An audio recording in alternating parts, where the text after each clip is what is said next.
नमस्कार, आदाब, सत श्री अकाल। कैसे हो आप सब? मेरा नाम है ईशान और आप सुन रहे हैं कहानी कुछ कहीं सुनी। आज जो मैं आपको कहानी सुनाने जा रहा हूँ उसमें एक छोटा सा मैसेज है जो कि मुझे लगता है सोसाइटी तक पहुँचनी चाहिए। तो चलिए बिना वक्त ज़ाया किए चलते अपनी कहानी की तरफ। आपसे गुजारिश है कि अपने हेडफोन्स पहन ले और हर बार की तरह एक शांत जगह पे जाके बैठे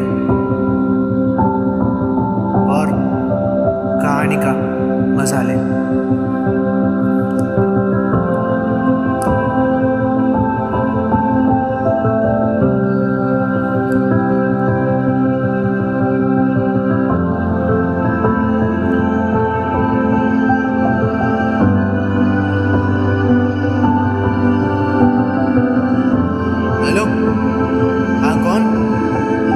क्या? कैसे? कहाँ? RV hospital. अभी आता हूँ, अभी आता हूँ। सुरेश ने एक अनजान व्यक्ति से कहा। कॉल सुरेश के बेटे राहुल के फोन से आया था। फोन के उस पार राहुल का दोस्त राघव बात कर रहा था। उसने सुरेश को बताया कि राहुल ने अपनी हाथ की नस काट ली थी।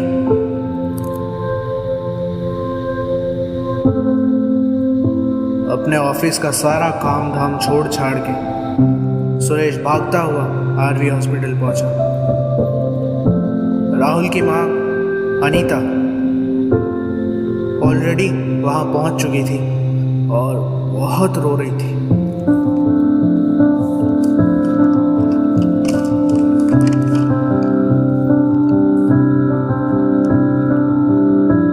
डॉक्टर ने उन्हें बताया कि राहुल के हाथ से बहुत ज़्यादा खून बहने के कारण वो बेहोश है और कभी भी होश में आ सकता है। डॉक्टर, मेरा बेटा बच तो जाएगा ना? सुरेश ने पूछा। इस पे डॉक्टर ने सिर्फ इतना ही कहा, देखिए अब राहुल खतरे से बाहर है, आप टेंशन मत लीजिए।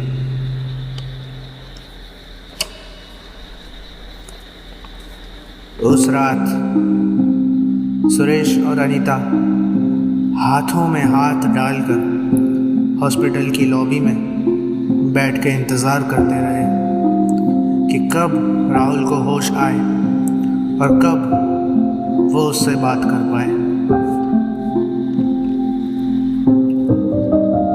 अगली सुबह एक नर्स की पुकार से उन दोनों की नींद खुली।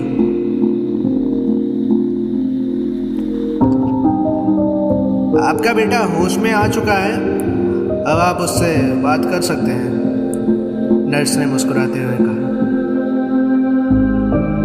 सुरेश और अनीता भागते हुए आईसीयू के अंदर पहुंचे। राहुल की हालत देखकर अनीता तो रो ही पड़ी।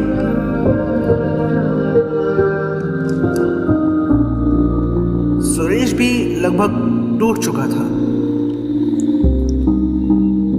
अपनी भावनाओं को काबू में रखते हुए उसने हंसते हुए राहुल से पूछा, क्या भाई, क्या हो गया? नाराज है? इतनी हिम्मत अगर तूने उस दिन उस कॉकरोच के सामने दिखाई होती ना तो मैं ज्यादा खुश होता। ये सब क्या नाटक है? हाथ वाथ क्यों काट रहा है भाई तू?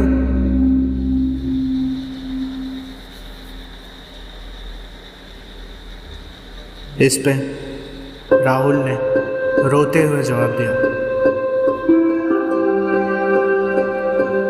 मैं लूजर हूँ पापा, लूजर, नालायक, निकम्मा।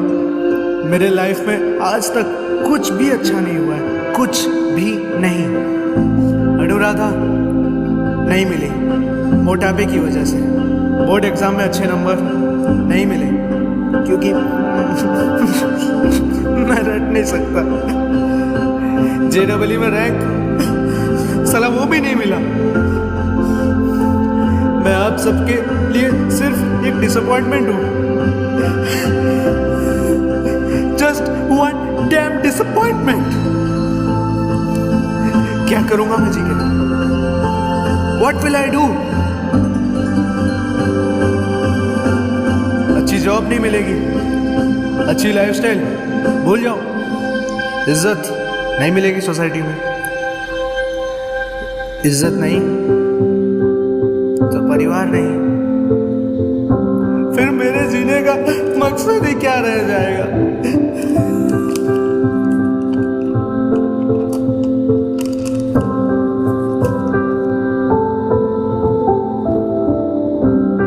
सुरेश राहुल की तकलीफ समझ रहा था। वो भली भांति जान रहा था कि राहुल अपनी जिंदगी से कितना निराश था। फिर भी उसने चेहरे पे एक मुस्कान डालकर कही, बस एक एग्जाम के रिजल्ट और एक लड़की के रिजेक्शन का इतना दुख तो मेरा बेटा तो नहीं हो सकता बॉस। चल कोई नहीं, जल्दी ठीक हो जा, फिर चलते हैं कहीं पे। इतना बोलकर सुरेश अनीता को लेकर वहां से चला गया।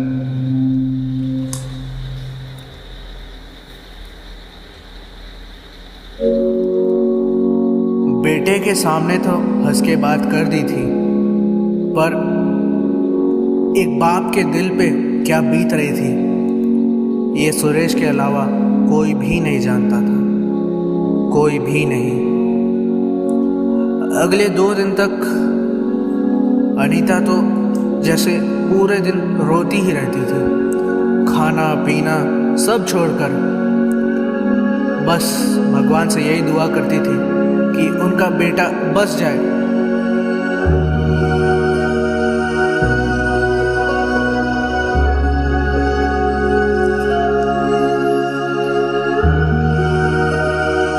तीन दिन बाद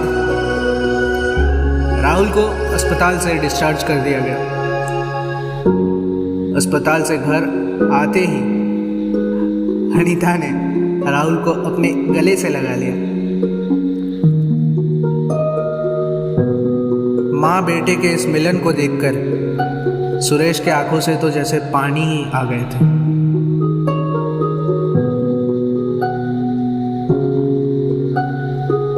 वो अपने आंसू पोंछते हुए बोला,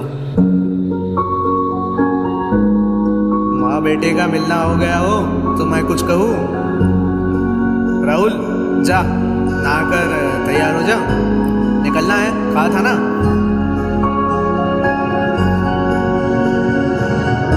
राहुल बिना कुछ बोले अंदर चला गया।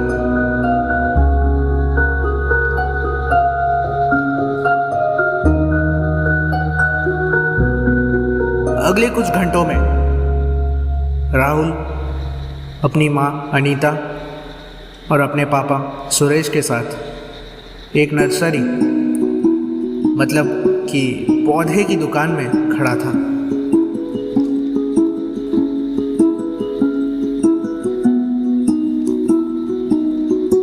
सुरेश ने राहुल से कहा, जा और तुझे जो सबसे बढ़िया पौधा दिखे वो उठा ला।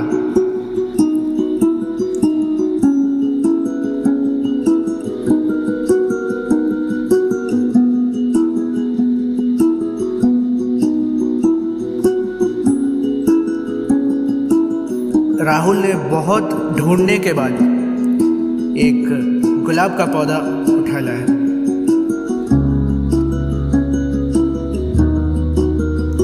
फिर सुरेश ने जाके एक और गुलाब का पौधा उठाया और दुकानदार से कहा, सुनो भाई, ये दोनों पौधे बढ़िया से 2 टबों में सेट कर दो।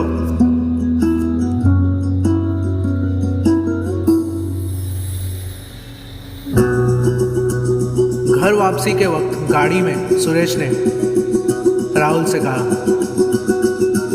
सुन, अब से इन पौधों का ख्याल तू रखेगा, बिल्कुल समान तरीके से 1 महीने तक, ठीक है? हाँ पापा, राहुल धीरे से बोला।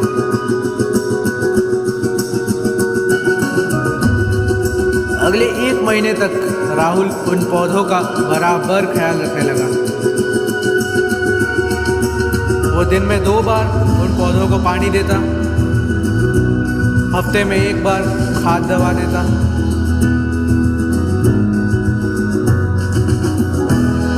उसकी जिंदगी तो मानो जैसे इन पौधों में ही बस चुकी थी।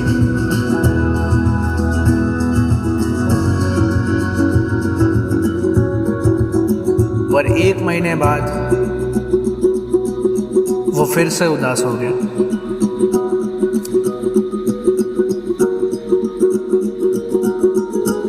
हताश होके वो अपने पापा के पास पहुंचा और कहा, पापा मैंने कहा था ना, मैं नालायक हूँ, मेरे से कोई काम ढंग से नहीं होता।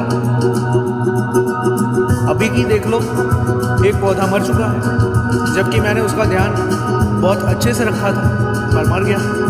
अब बताओ, हूं ना मैं अनलकी?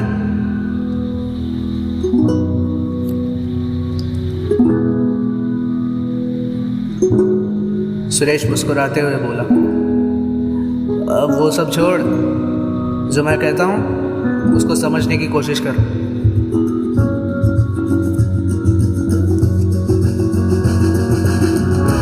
तूने दोनों पौधों को बराबर ख्याल दिया,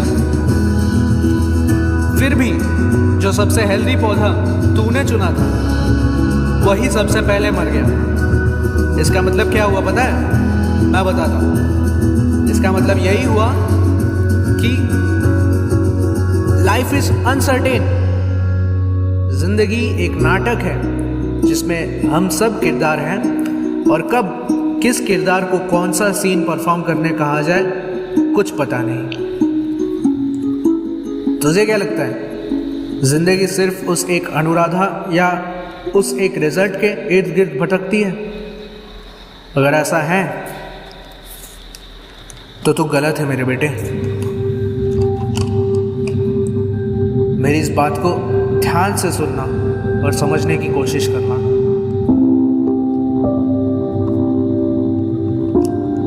अगर सपोज मान ले कि तेरा जेईई में अच्छा रिजल्ट नहीं रहा, तो क्या तू जीवन में फेल हो गया? क्या तू अपनी काबिलियत से कुछ भी नहीं कर पाएगा?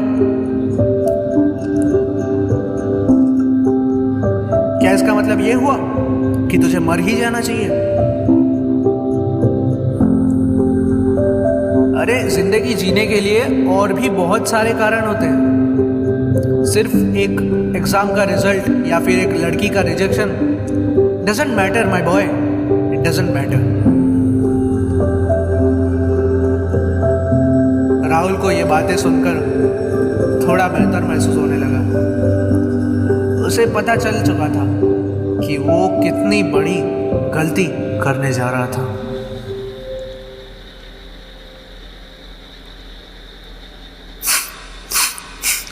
सॉरी पापा, सॉरी मम्मा, वो रोते हुए बोला।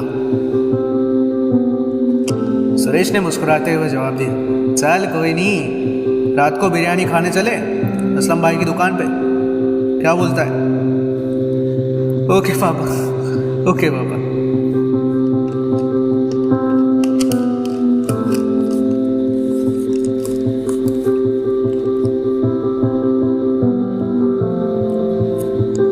इस मासूम की तो जान बच गई, पर ना जाने कितने ऐसे बच्चे या लोग होंगे जो खुद को खत्म करने के बारे में सोच रहे होंगे इस वक्त।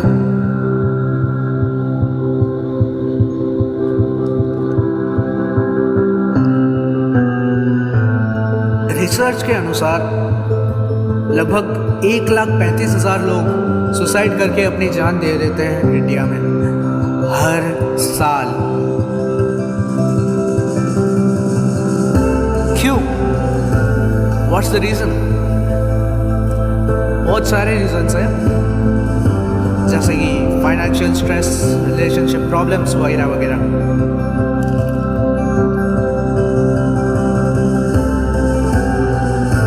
इन सब में से एक सबसे बड़ा रीज़न है डिप्रेशन।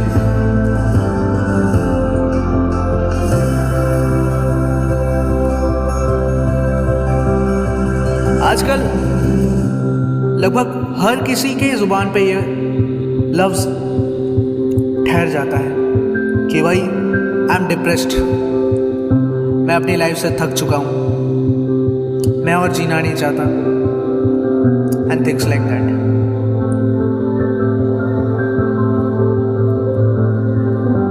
मेरा ऐसे लोगों से सिर्फ एक सवाल है,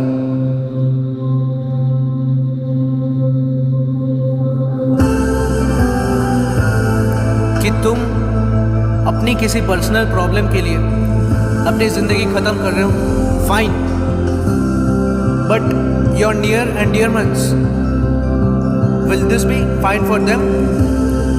कभी सोचा आपने कि आपके करीबी लोगों या आपके दोस्तों पर आपके सुसाइड का क्या असर पड़ सकता है?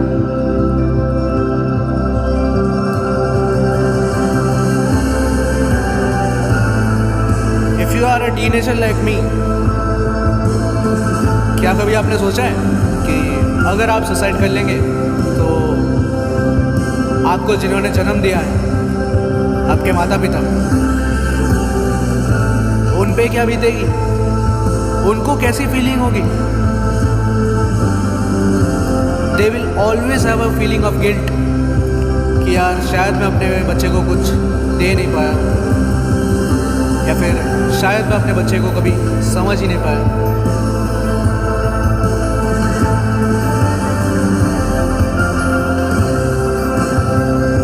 Is this what we are gonna return to our parents for their efforts and all their sacrifices?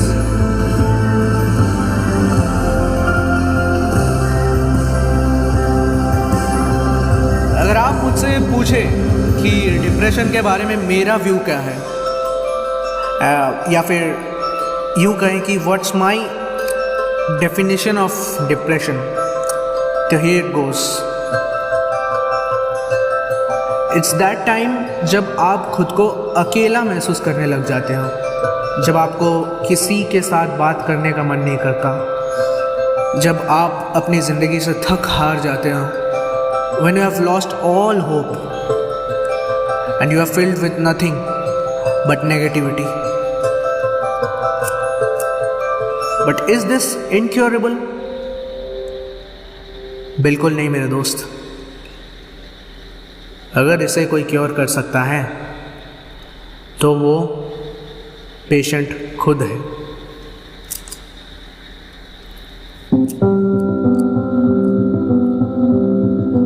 ये ऐसी डिजीज़ है वह will power is the ultimate power. अगर आप भी अकेला महसूस करते हैं तो बात कीजिए, talk to random people on random topics. These topics may be stupid but nothing is more stupid than finishing yourself my friend. किसी शायर ने क्या खूब कहा है कि अगर वक्त रहते दिल खोल लिया होता यारों के साथ, गौर फरमाइएगा कि अगर वक्त रहते दिल खोल लिया होता यारों के साथ तो आज ना खोलना पड़ता अस्पताल में औजारों के साथ।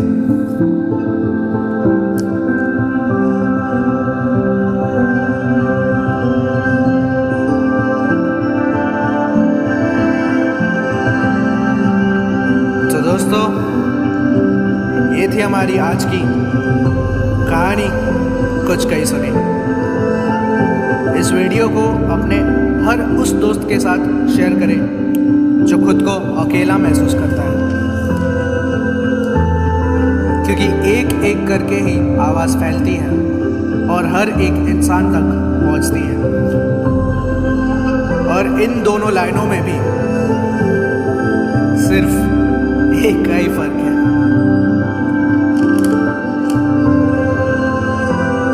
अगर आप इस आवाज़ को पहली दफ़ा सुन रहे हैं तो चैनल को सब्सक्राइब करना ना भूलें और नीचे दिए गए बेल आइकन को दबाना ना भूलें। वीडियो को लाइक करें, शेयर करें, उस पर कमेंट करें। फिर मिलेंगे हमारे अगले एपिसोड में। तब तक के लिए खुश रहें, आबाद रहें और सुनते रहें कहानी कुछ कहीं सुनी। कहानी एक, मूड अनेक।